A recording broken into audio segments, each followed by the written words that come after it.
So I just got back from McKenna's Living Biography Museum event at her school, where all the kids chose historical figures from America to write a 3-paragraph essay on that was historically accurate. So before we got there, McKenna, while we were in the car, said, "Mom, just want to let you know, Christopher Columbus is going to be there." And my immediate reaction was, "What? What?" And she's like, I know. Just wanted to give you a heads up." And I was like, "All right, I promise not to say anything because kids don't know any better. But I promise I will probably say something to your teacher." And I told her she's more than welcome to let her class and her teacher know who Christopher Columbus was, that he's not an American hero. He was a rapist, a murderer, an enslaver.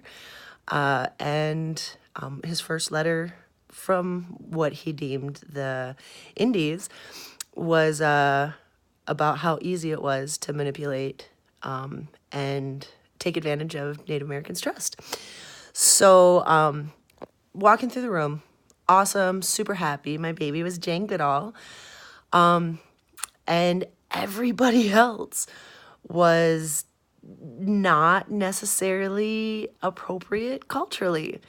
We had a white MLK, we had a white Rosa Parks, we had a white Booker T. Washington, and we had a black Christopher Columbus, and don't forget Lincoln. Lincoln was in the room, and there was this awesome little Native kid who's actually from Fort Berthold in McKenna's class who was representing Sitting Bull, which I thought was awesome. And he actually knew the reservation and the tribes that Sitting Bull was from, whereas Rosa Parks didn't even know how to say NAACP or what it stood for. So as I'm sitting down listening to a young gentleman who decided to be a female diver, which I thought was awesome, there was a book sitting on the desk, and it's a biography of Robert E. Lee. So there's a student there who also chose to do, or to embody, Robert E. Lee as his American hero. So I'm trying not to be frustrated because I'm super tired. And I talked to Mr. Carview there in the classroom about, maybe do they have people there who can talk to them about cultural competency, because what they were trying to do was awesome.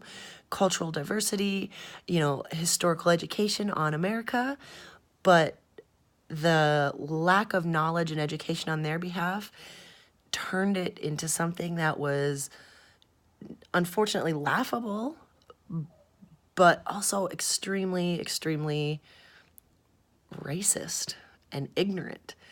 And so once again, I affirm that North Dakota is Alabama of the Midwest. I also talked to the principal about maybe possible research choices in the future, and if they're trying to do an event that's diverse and culturally significant, they should probably make sure that they're encouraging accurate historical information and understanding that America was built on the backs of indigenous people, on the backs of slaves, on the backs of women, children, union workers, migrants, and that maybe we should be a little bit more cognizant of that, because the population in North Dakota is no longer predominantly non-indigenous. We have a large population that is diverse, full of many different cultures, many different skin colors, and many different levels of cultural pride. So I think that the whole point of this video is leading up to this moment, and that's to tell you that we had Lincoln, Columbus, and Sitting Bull in a room together. It happened in an elementary school today in West Fargo, North Dakota. So congratulations, history, it happened. There were no epic rap battles, but and they all got along. So I guess we're making progress.